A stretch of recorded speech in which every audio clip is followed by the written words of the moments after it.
When I was a young man, Zebedee hired me because I was so strong I could haul nets all night long and never get tired. Old man Zebedee was the best fisherman on the Sea of Galilee. He would tell the others, "Careful not to knock Muscle Man overboard. He'll sink to the bottom like a rock." I always wondered if that's where Jesus got the idea to change my name from Simon the fisherman to Peter the rock. The first 3 books of the New Testament are called Synoptic Gospels because they contain many of the same stories. Some common passages even have similar or identical wording. Meanwhile, the contents of John are comparatively distinct from the Synoptic Gospels. Why? John was likely written 2 or 3 decades after the others, so its writer included different information and even used a different style. Over time, Zebedee made partners of his sons, James and John, in his business, and also my brother Andrew and me. And we did well as a partnership until Jesus came along and offered us the opportunity to be fishers of men instead of fishers of tilapia. Life-changing. It was abrupt and borderline rude that we immediately left poor Zebedee when we heard the offer, but he stayed in business without us. My brother Andrew and I were from the tiny village of Bethsaida, near the northeast shores of the Sea of Galilee, and we knew James and John from the time we were small children, inseparable then, and we stayed inseparable through our time with Jesus. In fact, many people considered us to be the inner circle of Jesus. I tell you all of these things to explain to you how well I knew John, the writer of the Gospel of John. Of course, John not only wrote the Gospel of John, but 1st, 2nd, and 3rd John and the book of Revelation. He wrote the Gospel of John many decades after the death of Jesus and after the Gospels of Matthew, Mark, and Luke were written. He was familiar with those 3 gospel stories and didn't feel the need to replicate them or duplicate much of what they had to say. Some of your modern scholars think John was trying to fill in events that the other gospels didn't address. If so, there was plenty of material for John because, as he wrote, Jesus did so many things that even the whole world would not have room for the books that could be written about them. I think that's partially true, but I think the main reason John wrote his gospel the way he did is that he saw the world differently than the rest of us. John came closest of any apostles to seeing the world through the eyes of Jesus. John's eyes looked through the lens of love. They looked through the lens of spiritual insight that the rest of us just didn't have. It's no wonder that John was described as the one Jesus loved. And it's also no wonder that as Jesus was dying, he entrusted his mother to John. John and Jesus had a special bond. Everyone knew it. Matthew and Luke begin their Gospels talking about events surrounding the birth of Jesus. John begins his Gospel by talking about the birth of time.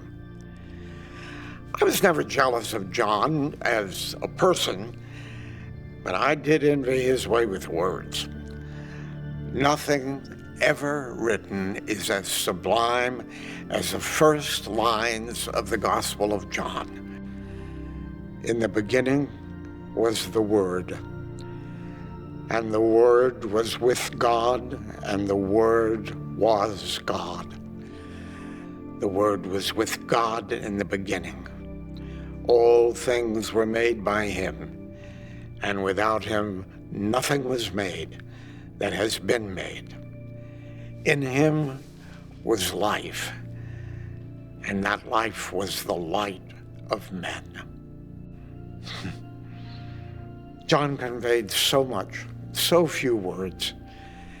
Jesus and God existed together before the beginning of time. Jesus is the Word. Jesus is God. Everything that exists was made through Jesus. All life comes through Jesus. Jesus is the light and the life of all mankind. And then my friend John followed his opening statement with words that would resonate throughout the centuries, words that would both unite and cause dissension in the churches. Listen. And the Word was made flesh and lived among us.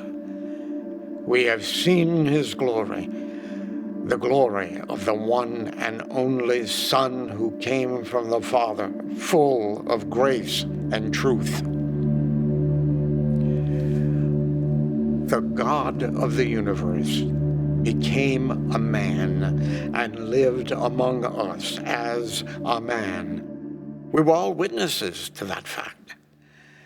We personally lived with the Son of God, who was himself God, and knew him to be full of grace and truth. Why we apostles were chosen to live with Jesus, still a mystery to me. How does any human even begin to comprehend any of those statements that John made about Jesus? Maybe we can't on our own, and maybe that's why God sent John the Baptist. He came as a witness to testify to Jesus. Even John the Baptist himself said that he wasn't the light of the world, but Jesus is. From thousands of years later, you might question why God had to send John the Baptist ahead of Jesus. Why didn't God just send Jesus in a spectacular entrance from heaven so that everyone would know who he was? That's what I would have done. I can't fully answer that question, but I can tell you that God had been planning the entrance of Jesus and the need for John the Baptist for countless eons. God had given the Jews notice of it through the prophets, especially Malachi. The Jews were expecting a forerunner of the Messiah, but they didn't recognize John the Baptist as being that person. John the Baptist did just what he was supposed to do. He prepared the way for Jesus by convincing people of their unrighteousness, talking about Jesus, gathering disciples to be ready for Jesus, and then dying, so he would not be a distraction or competition. John the Baptist was so amazing that Jesus called him the greatest man ever to be born. One of the most lasting accomplishments of John the Baptist was that he trained and then turned over to Jesus the first dedicated follower of Jesus, my brother, Andrew. James, John, Philip, Nathaniel, and I joined Jesus too, and we followed Jesus to Cana, where he did his first public miracle. Cana was only 8 miles from Jesus' hometown of Nazareth, and the family of Jesus most likely knew many people from there. On this occasion, Jesus' mother and family members were attending a wedding, as we were.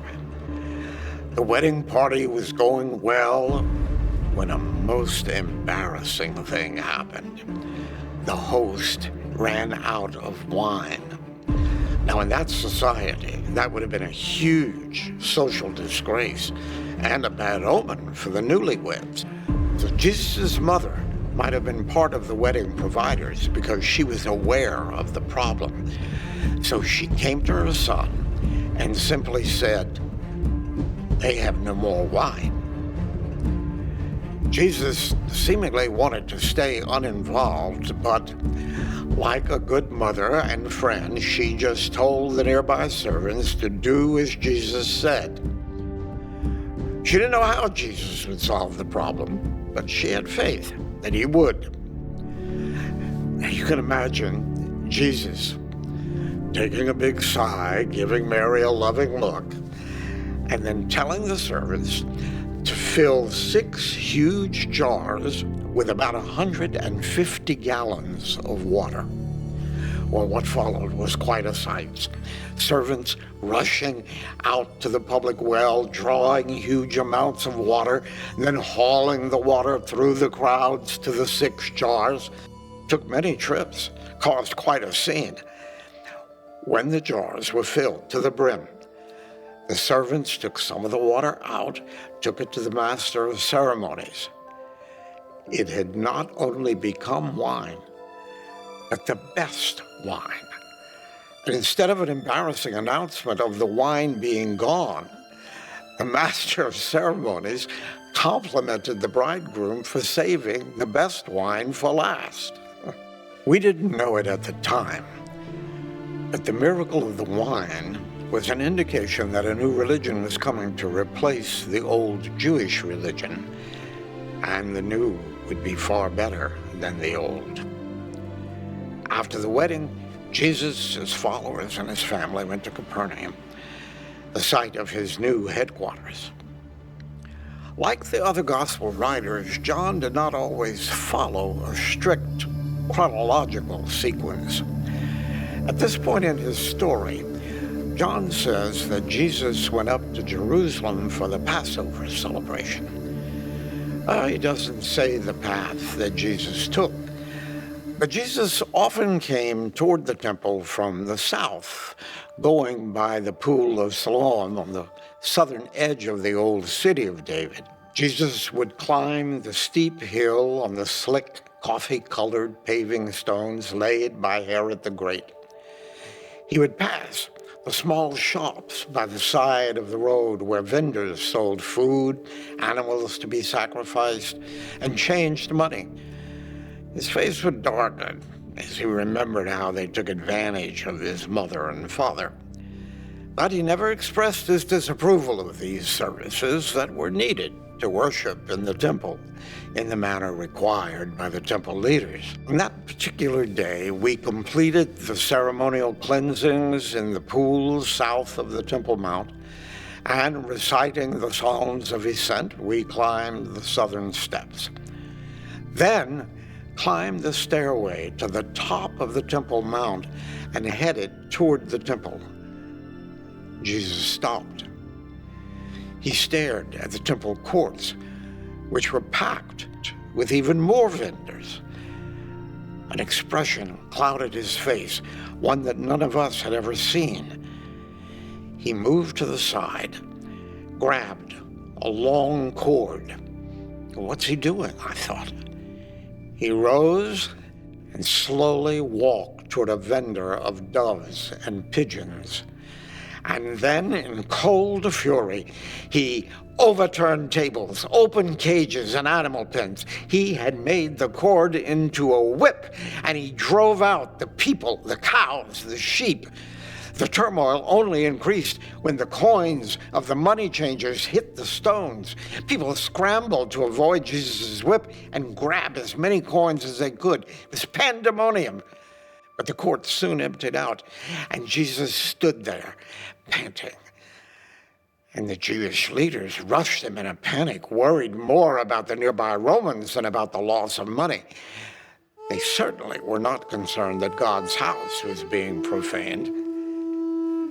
Pointing fingers at Jesus, they demanded a sign to signify by whose authority he was acting. Well, this might have been a ploy to get him to do a miracle, but I think they could have been concerned that Jesus was acting under the authority of the Romans, who worried about collecting taxes on everything. Destroy this temple, and in 3 days I will raise it up. Jesus challenged them unexpectedly. The leaders were incredulous, as you would have been. They looked around at stones as big as small houses in a temple that had taken 46 years to build. He couldn't possibly rebuild it in 3 days. I think they had some suspicion that Jesus could miraculously tear down the temple in front of their eyes. But Jesus was not talking about the temple building. He was talking about his body, and he was prophesying about the manner of his death and resurrection. But nobody, including the apostles, had any idea of what he was talking about. After Jesus died and was resurrected, we remembered what he had said that day. During the remainder of Passover, Jesus performed many signs and wonders, and many people believed in him. One of the Jewish leaders came to meet with Jesus at night. He was a great teacher and wanted to ask about the teachings of Jesus. Nicodemus listened as Jesus endeavored to teach him about the mysteries of his teachings. Like a mustard seed, those teachings took root in the heart of Nicodemus, and he eventually became a follower of Jesus. John concluded this portion of his narrative with a special gift to the world. In one of the most quoted verses of the New Testament, John summarized the unbelievable gift of God. For God so loved the world that he gave his one and only Son, that whoever believes in him shall not perish, but have an everlasting life. So profound, life-changing. Wouldn't you agree?